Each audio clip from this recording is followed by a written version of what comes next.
Because my family matters. Because giving back matters.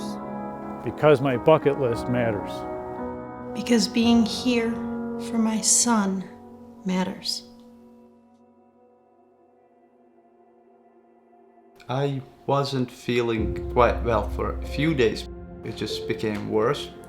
And I decided at that point, okay, I'm gonna drive myself to an emergency.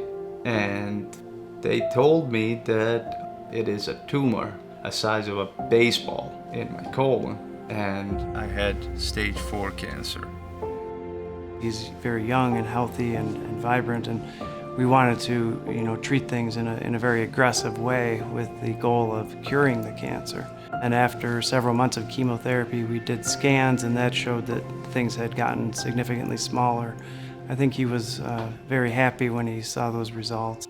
Shortly after I was diagnosed, he suggested that the immediate family right away gets checked out. And what do you know, my sister was stage 3 cancer, colon cancer, same kind of cancer.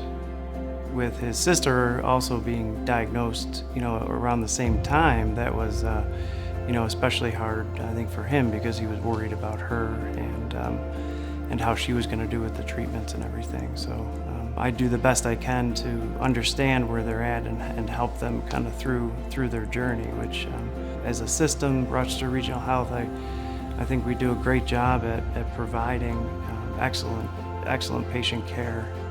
They were able to remove that tumor, and the first thing the doctor told me, it was, now you and your sister are cancer-free, and let's keep it that way.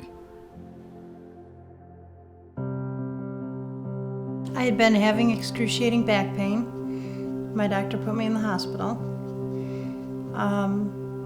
They were running, as far as I can remember, a bunch of tests to figure out what was going on. The MRI that they had gotten of the head at that time had demonstrated that she had a widespread infection in her brain. So she had not just one, but several intracranial abscesses.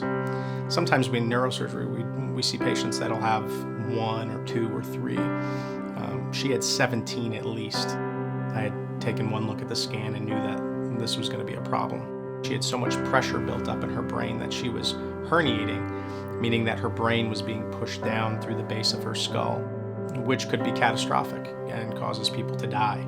We had to make a decision very quick. Young woman, family, and we needed to take her in that instant to the operating room, emergently.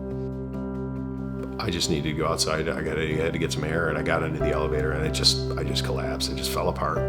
I get off the elevator, and Dr. Petralia is there.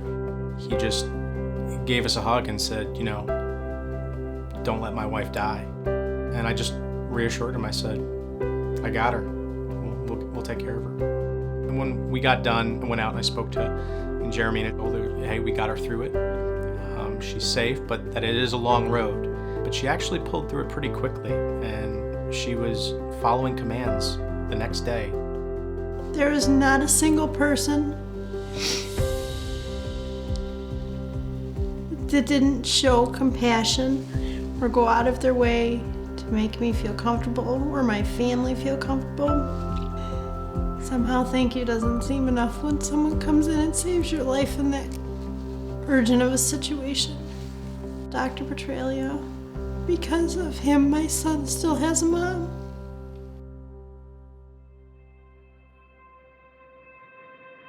Spent 26 years in the Marine Corps and enjoyed that whole time. And in 2016, I put together a bucket list. I was training, I wanted to run the Marine Corps Marathon one more time. And after approximately 3 months of training, running, going to the gym, I didn't see any improvement. And one day I felt this burning in my chest. Dr. Freeze discovered that my valve wasn't sealing, and he informed me that I needed open heart surgery.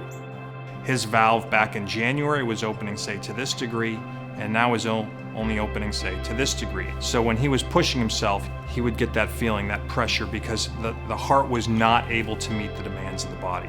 So when he ultimately underwent his surgery later that month, he received a new aortic valve and one bypass. Went through the surgery, and it was the rehab folks. The gentleman that I worked with was Dan. He goes, "When is the Marine Corps Marathon?" I said, "October 31st. I said, "But I'm probably not going to run it." And he said, "Well, if you do everything I tell you, you can run it." And I couldn't believe it for the first couple of weeks, and then I started to see the progress. I think what's really important is that every patient is treated as an individual, and every patient brings their own unique story. And you have these goals. We want to do everything possible that we can to help you achieve those, because we know that you being able to achieve those goals for your physical well-being, for your mental well-being, will only aid in your ongoing recovery after this. The moment I crossed the finish line, I couldn't believe I was able to do that. It was just amazing. 90 days earlier, I had open heart surgery, and I had just completed running 26.2 miles. It was huge. Checkbox. Bucket list. I was working with a ministry up here from Chicago, and I was supporting that ministry. And right on New Year's Day, in the dining room of the church, I was experiencing numbness on the right side of my body. And so, to me, that was indicating a stroke. After the stroke, I didn't have any place to stay. I just never thought that I would be homeless. That was really devastating for me. I was scared, and I didn't know which way I was going. The social worker put me at Hope House, and that's where I met my doctor, Dr. Crystal Jenkins. When I first met Milagros at the shelter, I was very concerned. She appeared to be weak while using her walker, and I was very concerned she was going to fall. And her blood pressure also was very high, which was the reason she had the stroke in the first place. The first thing she did was listen. She listened to me. She talked to me, she was gentle. And I felt like I was gonna get better after just talking to her. Our patients are looking for somebody to listen and to hear them and to not judge them on the first time they meet them. Just somebody to care. And that's why I go above and beyond, because they need to be cared for, and I care. I'm doing way better than I anticipated because of Rochester Regional, Dr. Jenkins. They care.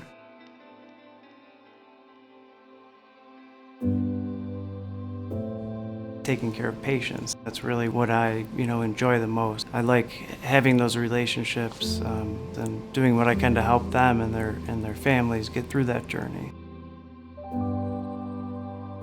That's why people come here. They come here because they want to take care of patients. They want to see those smiles. They want to see those success stories. They want people to live healthier lives. And that's what we focus on here. Coming at a patient with love, compassion, and care is why our team and all the other teams that we utilize in Rochester Regional Health are able to make a positive difference. That drive within our health system to be great is what separates our care from anybody else. And you don't have to look much further than the patients and their outcomes. I can't say enough about the staff. There was never a time that I was uncomfortable. It actually gave me the confidence to continue with the entire process, from the surgery itself to the recovery. Me and my sister were rewarded our lives back. And it's just, there's no better feeling than that. You just want to give back in some way. I never thought that I would be out there. People need to know that there are people that really care, and that's what we need. It's very important as a community that this work continues, because what matters most in this world are people taking care of each other. That's what matters most.